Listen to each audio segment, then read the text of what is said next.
She asked you if you would be interested in making 4 bridesmaids' dresses. Correct.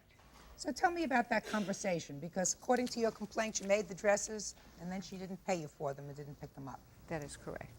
Go ahead.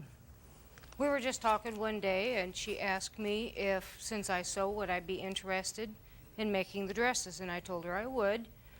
And she asked me what would I charge, and I told her I had no idea because I had never sewn for other people in this manner. So I would have to check with a few people who did, so, you know, and then I'd let her know. So did you let her know how much you were going to Yes. charge? What did you say to her? I told her that I was told, since I was not a professional sewer, that a fair price to charge would be $10 an hour. And what did she say?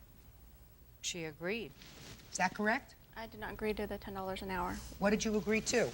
When I approached her, I told her that I had been to a few seamstress that could do it for $120, and if she was interested to make some extra money for her sewing equipment, that if she would be willing to do it for under $120, and she agreed. So according to you, she didn't say anything about $10 an hour. She mentioned the $10 an hour. What do you mean she mentioned it? She said that that's what she was told to charge, being that she was a beginner. I asked her if that would keep me under the $120, and she said yes, as long as I did all the legwork, which I did, and she said that that would keep me under $120. So, then what happened? I thought we had agreed upon the $10 an hour, and that's the reason I said I would do it, you know. So then you got started, you made these dresses. You were working by the hour. How many hours did it take? 165. So that would be $1,600 for the 4 dresses. Correct. Or $400 a piece. Correct. 4 times as much. The week before my wedding. So what happened? She approached me and she says, "That's way too much money." Sounds like too much money to me, too. Yeah, I mean, it was a lot. I didn't realize I had been working that many hours on it. I was just sewing, doing what I enjoyed doing.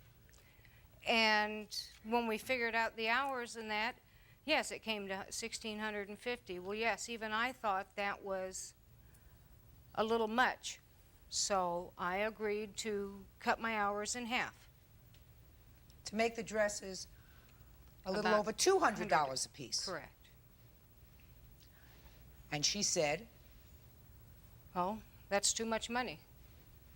and you said, Well, if you can't pay that price, then you don't get the dresses. So I didn't take them. This was all brought up the Sunday before my wedding. We talked to her one more time the Tuesday before my wedding and asked her and tried to talk her down. We offered her $150 for each dress over what we wanted to pay, and she would not accept that. She said, "Sorry, no money, no dresses." did they offer to give you the $150 for each dress? No, ma'am, they offered me $150 for the 4 dresses. $150 for the And 4 dresses? No, And I 150 per said, dress, and I have "No way." my witness right here to verify it. Well, maybe that was a misunderstanding. That might have been, I don't know. I can remember they offered me $150 for the 4 dresses. That's the reason I refused. I mean, I'm not crazy. The problem is a legal one. Because I see that you did the work. I also know that she got no benefit from the work that you did. And the problem comes from the fact that there was no meeting of the minds. This was a contract. And it was an oral contract that clearly neither of you agreed to the terms of, because you were under the impression that you were going to be paid by the hour.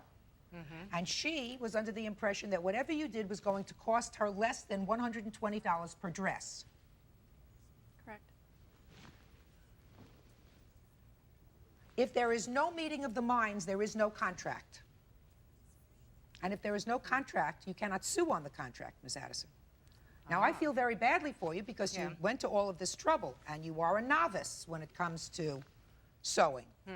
I think that the advice that you were given to charge $10 an hour by whomever was ridiculous advice, because when somebody goes to a seamstress, they are given a price for the product. Because you, as a novice in making these kinds of dresses, in all probability took longer than a professional seamstress who could have done the work in far less time. So she would have been crazy to agree to pay you by the hour.